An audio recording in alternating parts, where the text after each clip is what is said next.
The door slammed open with the wind, slapping against the cabin wall hard enough to shake dust from the rafters. Clara McGraw didn't flinch. She just stood over the stove, stirring the last of the cornmeal in silence. Her knuckles were red from cold, her apron stained from 3 days of rationing what should have lasted one. Jonah coughed again from the mattress on the floor, sharp, wet, rattling like a cracked kettle. Eliza whimpered in her sleep, curling tighter into the thin quilt like she could disappear into it. The wind outside wasn't just wind anymore. It howled, bitter, teeth-bare mean, a December wind that knew no kindness, especially not in Dust Hollow. Behind her, the flames sputtered low. Clara reached for the log pile and found nothing but splinters. She'd burned the last of the wood before sunrise. Now all that was left was the leg of a broken chair and the cracked handle of a shovel. She fed the fire the chair.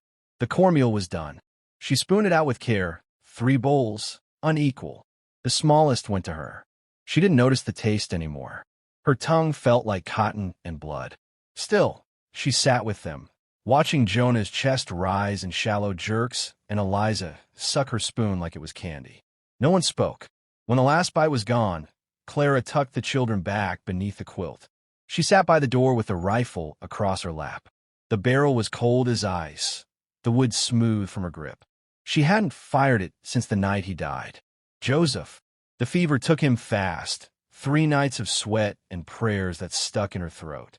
By the 4th morning, he was gone, and the land with him.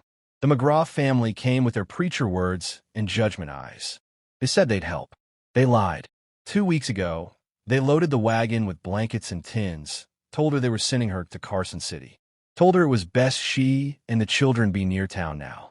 Then they stopped 10 miles short of it, dropped her and the children by the abandoned line shack, handed her the key, and turned the wagon around. She never saw them again. Snow came 2 days later. A thump jolted her from the drift of thought. Not wind. Not wood settling. She rose, heart in her throat, rifle raised. Another thump. Outside, toward the barn. Except they had no animals. No reason for sound. She moved slow, boots creaking on dry floorboards. Cracked the door. Nothing but blowing dust. The sky was bruised purple, sagging with the threat of night. The sun bled low over the ridge. Then she saw it, a boot print, deep, fresh, a man's. Another beside it, smaller, smudged like whoever made it limped. She stepped back inside and bolted the door. Night fell like a hammer. Jonah tossed under the quilt, fever burning him from the inside out. His skin was hot, but he shivered. She laid a damp cloth on his forehead, whispered songs she barely remembered. Eliza reached for her hand and didn't let go. Then came the knock. Not loud, not rushed, just steady, 3 soft raps. Clara froze. Her hand gripped the rifle. Her breath caught. "Ma!" Eliza whispered, eyes wide. Another knock. She rose, moved to the door, lifted the latch with the rifles butt, and eased it open. There he stood, a man, tall and still, cloak pulled tight against the wind. Hair black as midnight, face painted in earth-toned streaks, ochre, ash, and soot.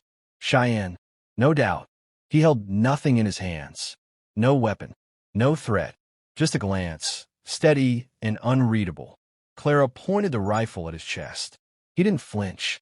"Got sick, boy," she said through gritted teeth. "Got nothing worth talking." He slowly reached into his cloak. Clara's finger curled tighter on the trigger, but he only pulled out a leather pouch. He tossed it to her feet. It landed with a dull clink. Herbs, roots, something bitter-smelling and foreign. "For fever," he said, voice low and rough. She stared. The wind whipped between them, the silence longer than sense. Then, slowly, she lowered the rifle. He nodded once, then turned without a word and walked into the dark. She watched him vanish into the trees. That night, she boiled the roots and dripped the bitter tea into Jonah's mouth. The boy fought it weakly but swallowed, then quieted. His breathing slowed. Not perfect, but better. Clara didn't sleep. By dawn, the wind was gone. So was the man. But outside, near the door, she found a haunch of rabbit cleaned and wrapped in bark. Nearby, a fresh snare reset near the tree line. Someone had worked while she watched the boy sleep. She stared at the meat a long while. Eliza tugged her sleeve. Was he a ghost, Ma? Clara didn't answer. Not yet. She only built the fire again. They ate well that morning. For the first time in weeks, the sun felt warm. Smoke curled from the stovepipe, thin and tired. Clara watched it vanish into the gray morning, hand tight on the rifle, feet planted in frozen mud. She waited for sound, movement, sign of man or beast. Nothing, just stillness. Then, the faintest crunch. Leaves. Snow. Steps too careful to be a coyote. She turned her eyes toward the tree lean and saw him. Same cloak, same painted face, taller than she remembered. Shoulders squared like a soldier, but barefoot, moving through snow like it wasn't there. The Cheyenne. He carried a bundle this time. Fur-wrapped, sinew-tied. Game, maybe, or something worse. Clara didn't raise the rifle. Not yet. He approached slow, eyes never leaving hers. Stopped just outside reach. Dropped the bundle at her feet. 2 rabbits. Cleaned. Gutted. Then he spoke, quiet, like the wind behind him.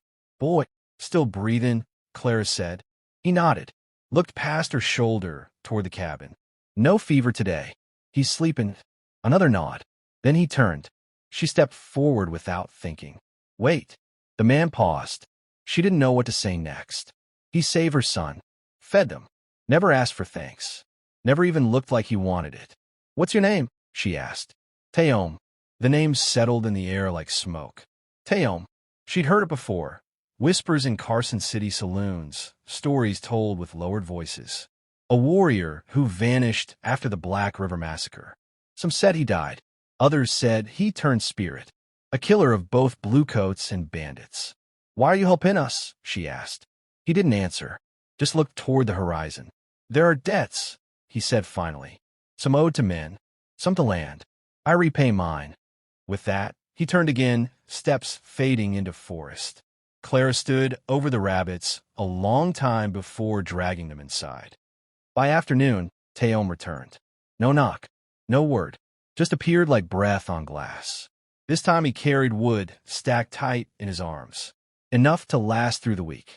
He set it beside the door, then went to the barn, or what passed for one. Clara watched him from the window. He didn't ask permission, just started working, clearing brush, fixing slats, resetting traps. Jonah stirred on the mattress, his color better, eyes half open. Clara sat by him. Eliza dozed with her head in her lap. You're back, Jonah whispered, voice rough. I ain't gone nowhere, baby, she murmured. He coughed, then blinked toward the window. Who's that man? She paused. Don't rightly know. Jonah stared. He ain't white. No, he ain't. Is he dangerous? Clara looked back out the window. Teom crouched in the snow, hands working leather into a new snare. I don't think so, she said. That night, Teom didn't leave. He sat by the fire in silence, legs crossed, eyes on the flames. Clara sat across from him, rifle leaning in the corner, untouched. The children slept. He spoke first. Your husband. Clara nodded slowly. Joseph. Ow. Fever. Teom didn't respond, just stared at the fire. Then he said, mine burned. Clara blinked. Your family? He nodded once. She didn't ask more. Didn't need to. They sat like that a long time, just 2 shadows with ghosts. Morning brought wind again. Clara stepped out to find new tracks in the snow. Larger. Heavier. Not Teom's. Horses. Someone had come close. Looked around. Left. Clara crouched near the print, jaw tight. Not bandits. Not travelers. These were boots she recognized. Ranch leather. Heavy heel. McGraw leather. She stood slowly. Teom emerged from the woods, bow slung over his back. He saw her face and stopped. Someone was here, she said.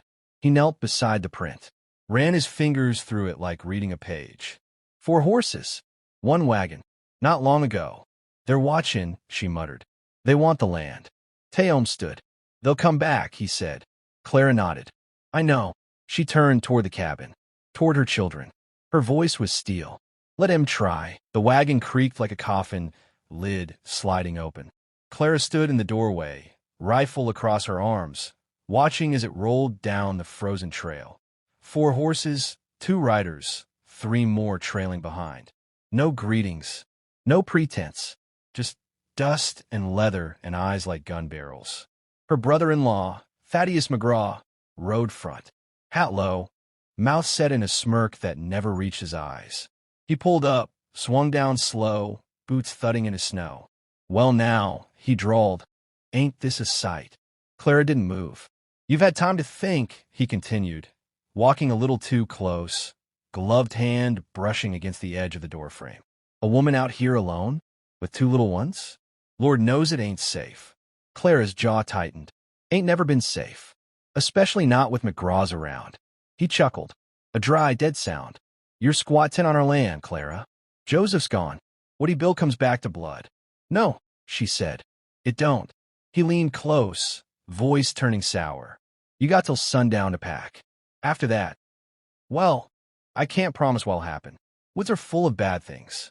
She stared at him, didn't blink. Then Teom stepped from the tree-line. Not fast, not loud, just appeared, like always. Thaddeus turned, hand going to his belt. His men shifted in their saddles. Teom didn't flinch. "Who the hell is that?" Thaddeus asked, voice rising. "No one you can scare," Clara said. Teom stopped beside her, said nothing. Thaddeus looked between them, lips curling. "A squaw man, then? Figures. Your kind always did love beasts." The silence was like thunder. Clara's grip on the rifle didn't waver. "You got till sundown," Thaddeus spat. "Then we come back." They left without another word.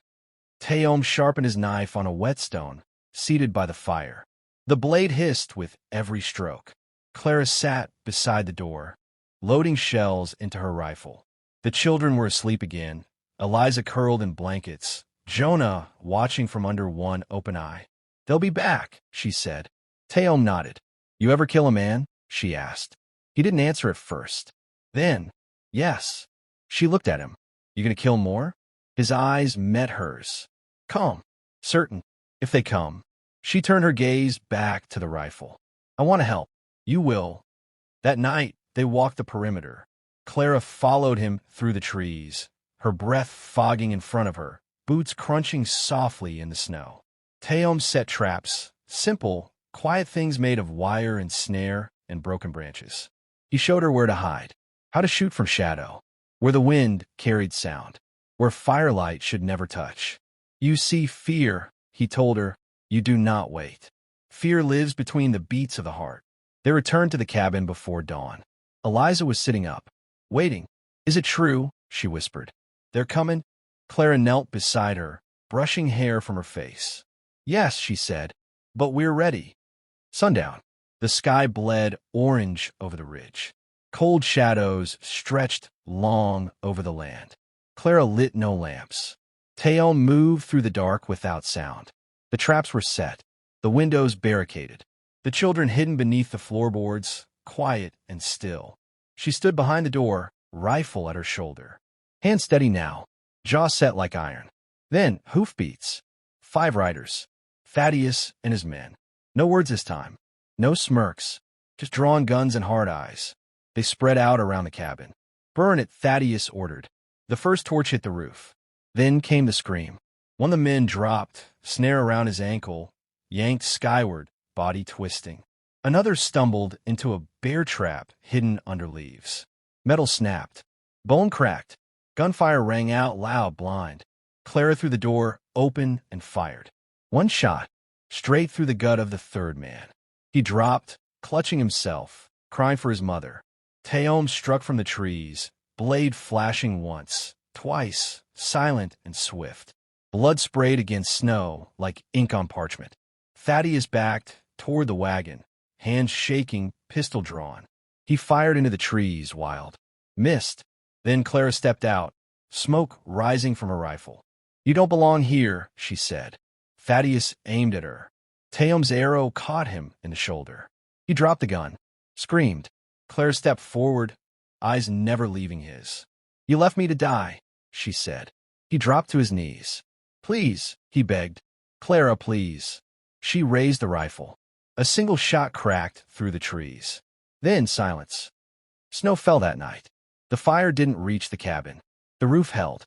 The children slept. By morning, the bodies were gone. Buried, burned, vanished into the cold. Teom stood by the ridge, eyes on the horizon. Clara stepped beside him. "They won't come back," she said. "No," he agreed. She looked at him. "You staying?" He didn't answer, just stared toward the rising sun. The first torch shattered the window. Clara didn't scream. She raised her rifle and fired through the smoke, the shot lighting up the cabin like lightning through fog. A man outside cried out and crumpled in the snow. "Stay down," she barked, shoving the trapdoor shut over the children.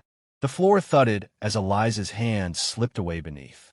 The fire caught fast on the curtain.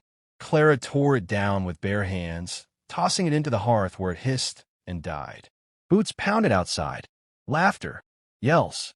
Then a voice, hoarse, ragged. "Burn the witch out."